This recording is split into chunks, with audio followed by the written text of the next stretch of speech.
Chettinad Cement, perfect concrete choice. 63 years of excellence. Chennai Velachery HDFC வங்கியில் 1.5 கோடி மதிப்பிலான தங்கத்தை ஃபர்தா அணிந்து வந்த ஒரு பெண் விட்டுவிட்டு சென்ற நிலையில் அந்த வங்கியில் ஏற்கனவே மேனேஜராக பணிபுரிந்து வந்த பெண்தான் நகைகளை நாசுக்காக விட்டு சென்றது தெரியவந்துள்ளது. இந்து மதத்தை சேர்ந்த அந்த பெண் எதற்காக ஃபர்தா அணிந்து வங்கிக்கு வந்தார், 1.25 கிலோ தங்கத்தை அனாமத்தாக விட்டு செல்ல வேண்டிய அவசியம் என்ன என்பது குறித்து விளக்குகிறது இந்த தொகுப்பு. மில்லிகிராம் அளவில் தங்கம் தொலைந்தாலே சல்லி சல்லியாய் மனம் உடையும் அளவுக்கு தாறுமாறாக தங்கத்தின் விலை விறுவிறுவென உயர்ந்து வருகிறது. அப்படிப்பட்ட நிலையில் கிலோ கணக்கில் தங்கத்தை வங்கியில் ஒரு பெண் போட்டுவிட்டு சென்றிருப்பது தலையாரி வீட்டில் திருடன் ஒளிந்ததை போன்று உள்ளது என்பதே பலரது கருத்து. சென்னை வேளச்சேரி 100 அடி சாலையில் உள்ளது HDFC தனியார் வங்கி.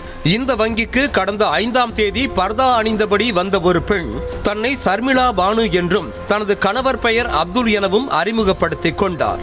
பின்னர் தனது கணவருக்கு இந்த வங்கியில் கணக்கு உள்ளதாகவும் தனக்கும் உங்கள் வங்கியிலேயே கணக்கு தொடங்க வேண்டும் எனவும் கூறிய அந்த பெண் நகைகளை லாக்கரில் வைக்க வேண்டும் என கூறியிருக்கிறார். இதனையடுத்து வெளியில் சென்றிருந்த ரிலேஷன்ஷிப் மேனேஜர் வரும் வரை 15 நிமிடங்கள் காத்திருந்த அந்த பெண் மேனேஜர் வந்ததும் வங்கி கணக்கு தொடங்குவது குறித்தும் நகைகளை லாக்கரில் வைப்பது குறித்தும் பேசியிருக்கிறார். அப்போது உரிய ஆவணங்கள் தேவை என மேனேஜர் கூறியதும் அங்கிருந்து கிளம்பிவிட்டார் அந்த பெண். இதனையடுத்து பணியில் ஈடுபட்டிருந்த ஊழியர்களின் கண்ணில் பை ஒன்று தென்பட்டிருக்கிறது. அந்த பையில் ஒரு ஆரம் 2 வளையல்கள் என 250 கிராம் தங்க நகைகள் மற்றும் 1 கிலோ தங்க பிஸ்கட்டும் இருந்ததை பார்த்த ஊழியர்கள் அது யாருடையது என CCTV காட்சிகளை ஆய்வு செய்திருக்கின்றனர். அதில் பர்தா அணிந்து வந்த பெண்தான் பையை விட்டு சென்றிருக்கிறார் என்பதும் தெரிய வந்தது.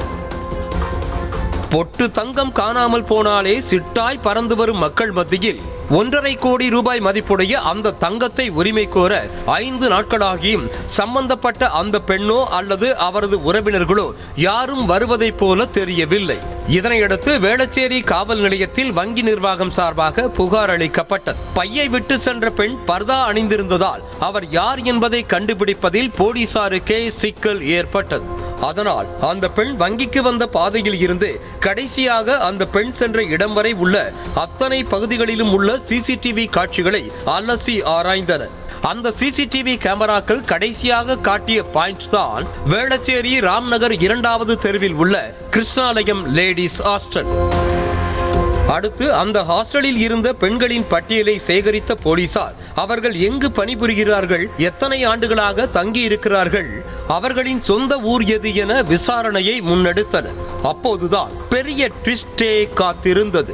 வேளச்சேரி HDFC வங்கியில் 1 ஆண்டு மேனேஜராக பணியாற்றிய பத்மபிரியா என்ற பெண்தான் நகையை வைத்துவிட்டு சென்றது தெரிய வந்தது.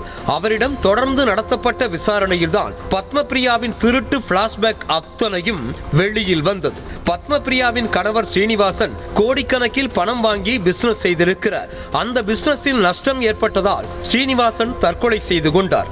அதன் பிறகு கடன் கொடுத்தவர்கள் அனைவரும் பத்மபிரியாவை நச்சரிக்க அவர் தான் பணிபுரிந்த வங்கி லாக்கரில் கை வைத்திருக்கிறார். லாக்கர் எண் 196 இருந்த 243.03 கிராம் நகைகளை திருடியிருக்கிறார் பத்மபிரியா. இந்த நிலையில் நகையின் உரிமையாளர் நகைகளை வாங்குவதற்காக வங்கிக்கு வந்தபோது பத்மபிரியாவின் திருட்டு வேலை அம்பலமானது. அதன் பிறகு கடந்த செப்டம்பர் மாதம் மத்திய குற்றப்பிரிவு போலீசாரால் கைது செய்யப்பட்ட பத்மபிரியா கடந்த 1 வாரத்திற்கு முன்னர் தான் ஜாமீனில் வெளியில் வந்திருக்கிறார். லாக்கர் எண் 196 இருந்த நகைகளை திருடியது போன்றே லாக்கர் எண் 25 இருந்த நகைகளையும் திருடியிருந்தார் பத்மபிரியா. ஆனால் இந்த விவகாரம் வெளியில் வரவில்லை. அதுவும் வெளியில் வந்தால் மீண்டும் சிறைக்கு செல்ல வேண்டி வருமே என்ற அச்சம் பத்மபிரியாவிற்கு ஏற்பட்டிருக்கிறது. தினமும் காவல் நிலையத்தில் கையெழுத்து போட்டு வந்த பத்மபிரியா எடுத்த இடத்திலேயே நகையை வைத்துவிட்டால் தப்பித்துக் கொள்ளலாம் என நினைத்திருக்கிறார். அதற்காக அவர் தேர்ந்தெடுத்த வழிதான் பர்தா ஆபரேஷன். பர்தா ஒன்றை விலைக்கு வாங்கிய பத்மபிரியா லாக்கர் எண் 25 இருந்த குணவதி என்ற வங்கி கணக்குதாரரின் நகைகளை ஒரு பையில் போட்டு HDFC வங்கிக்கு கொண்டு சென்றதோடு நேக்காக அந்த பையை வைத்துவிட்டு தான் தங்கியிருந்த ஹாஸ்டலுக்கு வந்துவிட்டார். பத்மபிரியாவின் கணக்குப்படி பர்தா அவரை பாதுகாப்பாக ஹாஸ்டலுக்கு செல்ல வழிவகை செய்து விட்டது. ஆனால் 3வது கண்ணான CCTV கேமராக்கள் பர்தாவையும் தாண்டி பத்மபிரியாவையும் பக்குவமாக சிக்க வைத்து விட்டது. கண்களை மூடிக்கொண்டால் உலகம் இருண்டுவிடும் என தப்பு கணக்கு போட்ட பத்மபிரியா மீண்டும் சிறைக்கு சென்றிருக்கிறார். Chettinad Cement, perfect concrete choice. 63 years of excellence.